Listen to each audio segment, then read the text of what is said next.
Okay, on the operating table today we've got Butch Cavendish.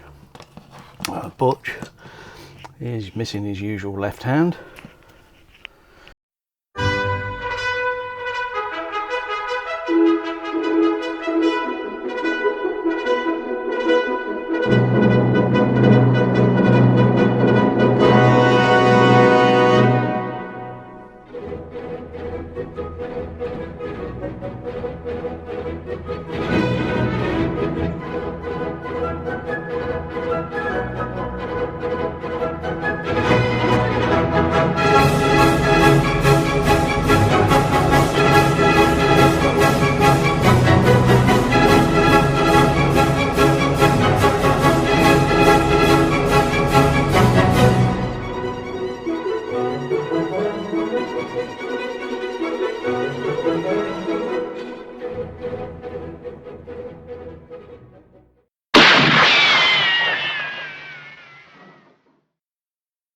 Also, we've got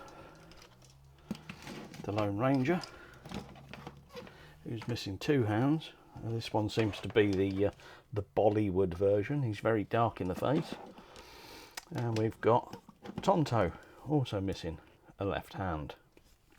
I'll put these two back over there.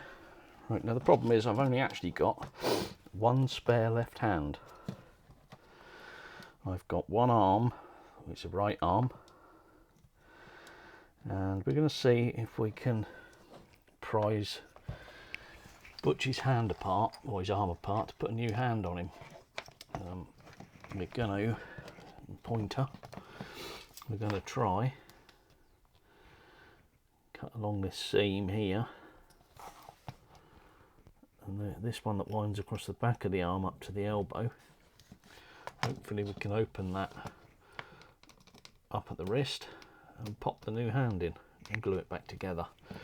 And the likelihood is that this seam will end up a bit gappy, and we may have to do some filler work to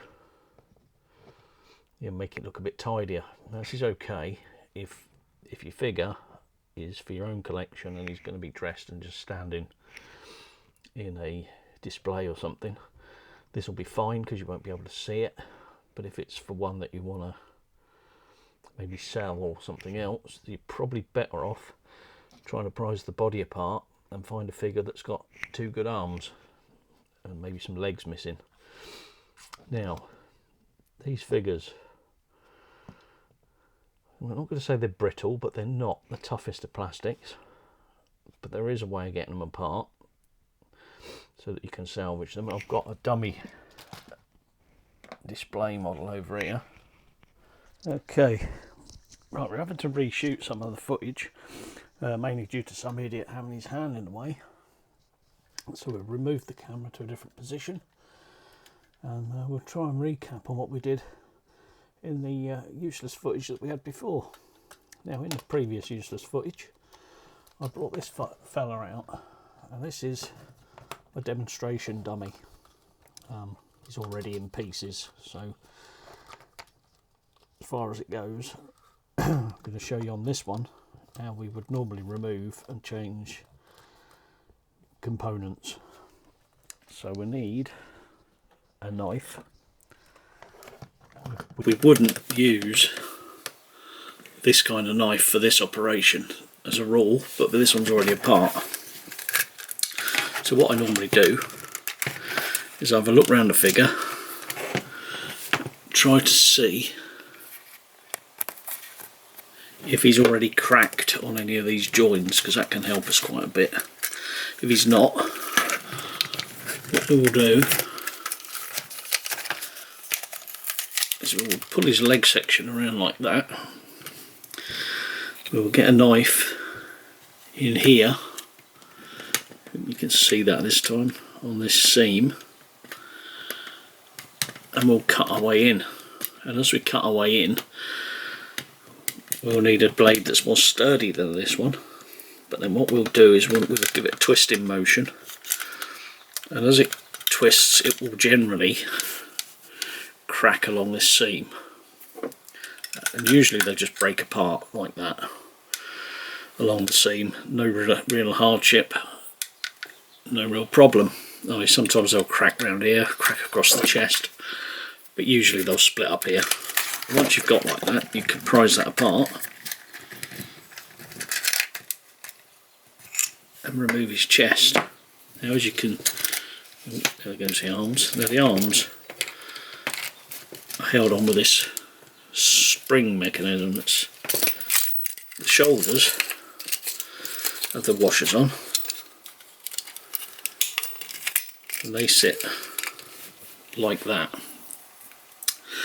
The stem for the head sits in there like that. That's what gives it its articulation. The legs and the lower torso, the elastic hooks around this little peg,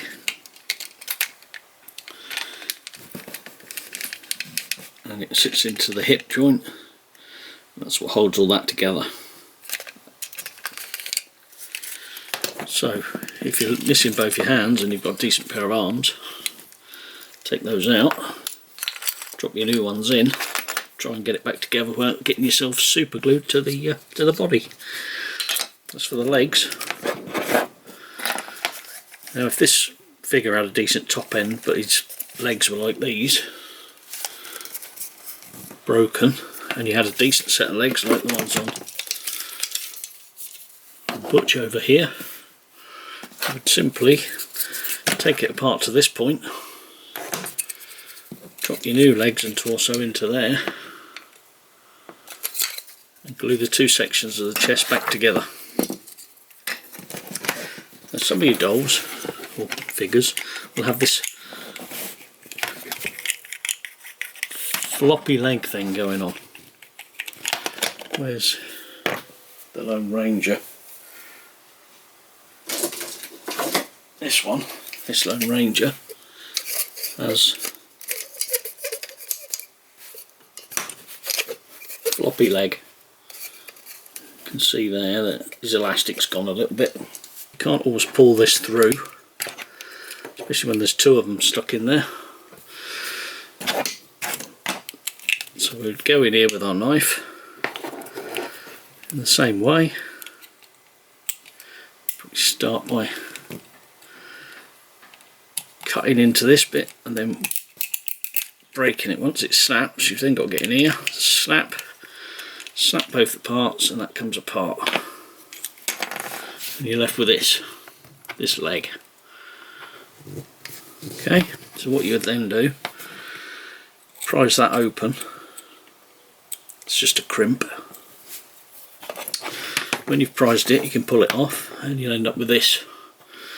Then instead of crimping it on there, you move it down an inch, well, quarter of an inch, half an inch to there, crimp it back on, cut off the excess, and then when you pull it up through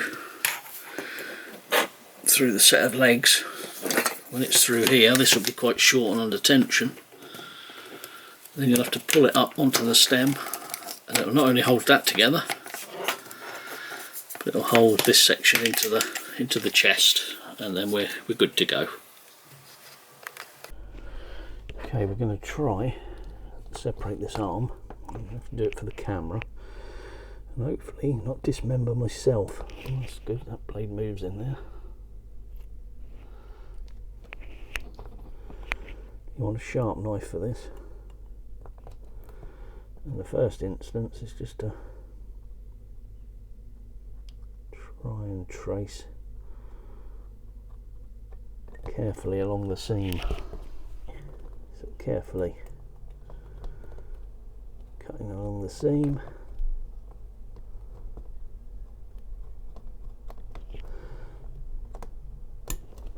Be real careful with this, because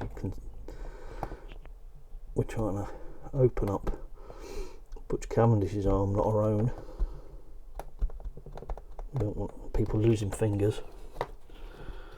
There's some kind of score in there.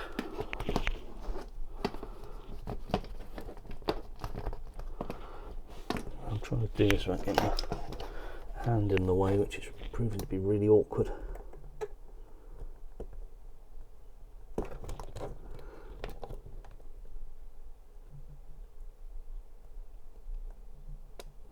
do this, try and cut away from yourself.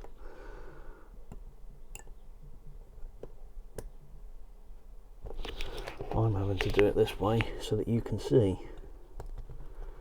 But this is how I would normally go about these sorts of things.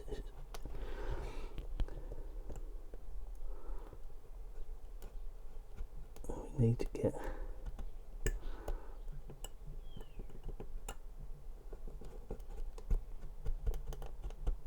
and just get as clean a line as we can.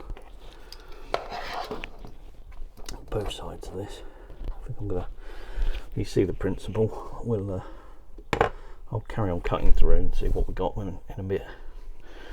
Okay, so we've been cutting away at this for about 10 minutes now. Hopefully you can see this on the camera. Trouble with this method is the shape of the blade.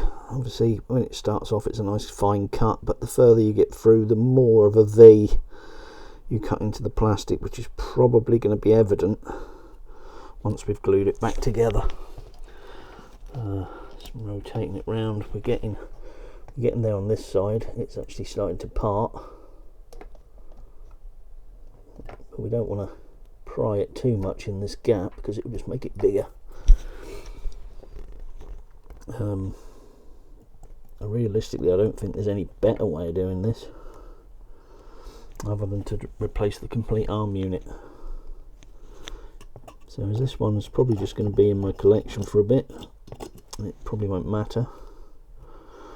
I may have to go in with maybe some epoxy resin or milliput or something, just fill that gap up, and then maybe just brush it in with some model paint, some flesh tone model paint, depending on how bad it is. I've done one previous one and the gaps were quite bad on that. I'm trying to be more delicate with this one, and hopefully it'll be usable. But like I say, I've only got one spare left hand, so there's only one of these three figures going to get repaired today, unless I can find a way of fixing. I've got a broken hand that hasn't actually got the retainer on it.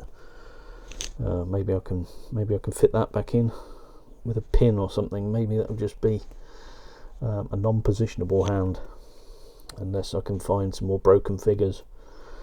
I typically look out for bundles of broken figures, and hopefully from 2, 3, 4, 5 figures I can salvage some arms and some legs. Heads, I've got loads of heads. Bodies, yeah, it don't really matter. It's the legs and the feet, more feet and the hands more than anything, that are going to be the bits that are missing. So we'll carry on and we'll come back when we've actually got this apart. Okay, so Butch has been on the operating table now for the best part of an hour, I would imagine. We've got the arm apart. It's not as clean as I would have liked. Okay, so off camera we did a load of cutting. We were cutting along here, trying to break through the arm. This is a different figure because, like I said, some idiot had his hand in the way. So we actually saw what we mainly saw was the back of my hand and my watch, and me chatting. So then when we get it here, we managed to prise it apart. As I said, I'll probably include some of the original crappy footage. But this is what we were looking for. We're prising that apart. There's a stud here, there's a stud here, which is what makes the arm difficult to part.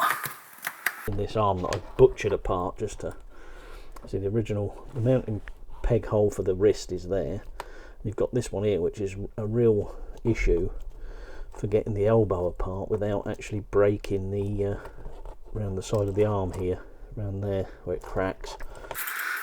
Now what we do is we'll clean the edges up, and we'll put the new hand in and we'll clamp it back together. Now because we've been cutting it, when it goes back together it's probably going to be a little bit gappy. So where the blade is pushed in, the plastic's going to be a bit gappy. more so on this one than the one I've just done here for the video, but that's what we'll end up with. We can part it. So this is what a new hand looks like. It's there.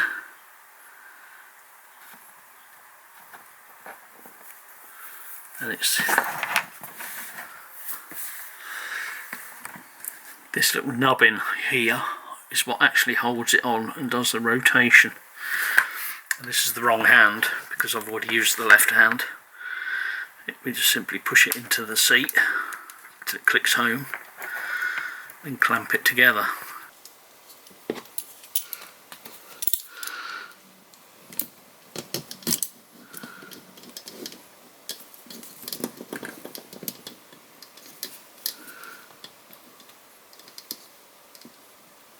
And we'll clamp that. Got a little bit of spooge there. Cloth. How's the cloth gone? You can see this is not a Lucas Arts production or anything like that. It's kind of a bit Eve Robinson. Wipe the glue off. The excess that's spooging out the sides we don't need. Now,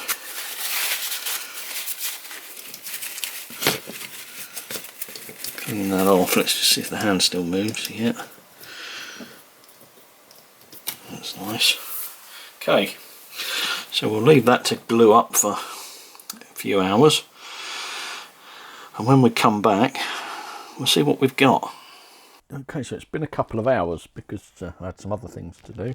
So let's have a look and see how this glue's dried.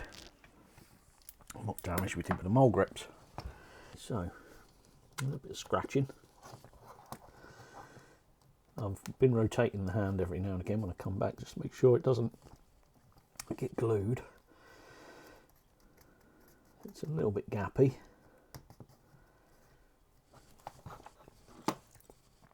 So we're going to use the craft knife. You can see that. This is how it's glued. It's got sides glued up quite well, apart from that bit there. Not too much.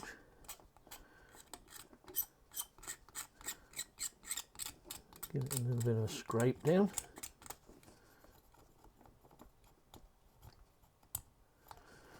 Just flaking off the excess glue where it's dried. No pressure on the knife, we don't want to damage the plastic too much. Okay, that's quite good. Now, I mean, it's not bad, it's not great. This glue doesn't dry hard, it's very sort of plasticky, not rubbery. Air fixed type glue for model aeroplanes from back in the day.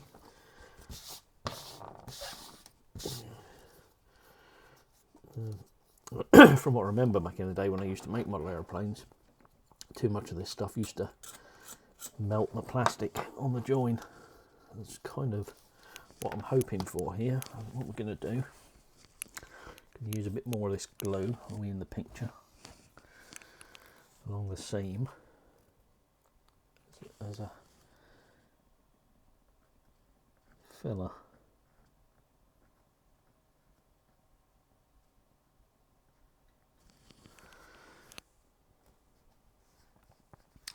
Look, see, this is why you've got to be careful with the knife. Blood on the old fingers. Cut one of my fingers earlier when I was ripping old Butch Cavendish here apart. I managed to cut my finger. It wasn't like a slice or anything, it was just I accidentally leant against it. I'll let that melt into the plastic and hopefully that will melt the plastic a little bit. Feel that gap up. We'll let that dry and we'll see how he comes out. Anyway, he's got two hands now, so he's a usable figure for the collection. Okay, so there we go. We've fitted the hand, we've glued it, and I've kept coming back, twisting the hand to make sure that it doesn't get glued on it. I don't want it to get stuck in position. We then went over it with a bit more glue along the seam here. Back in the day they used to melt on the old Airfix planes, but it doesn't look like it's going to do it on this. Okay, so then what we're going to do,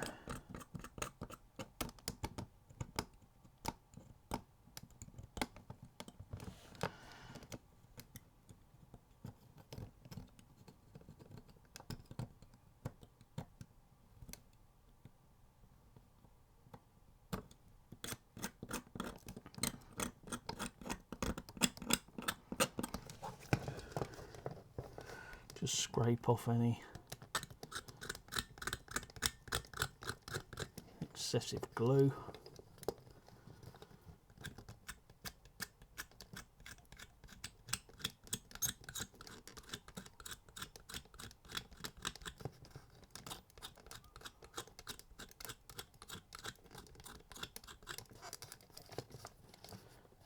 That'll do us.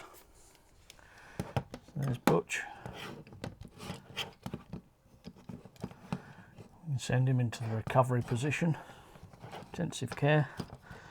Let that glue dry. Give that a little sand. Then decide whether or not we need to fill it. But essentially, he's quite well done. The glue's still quite soft.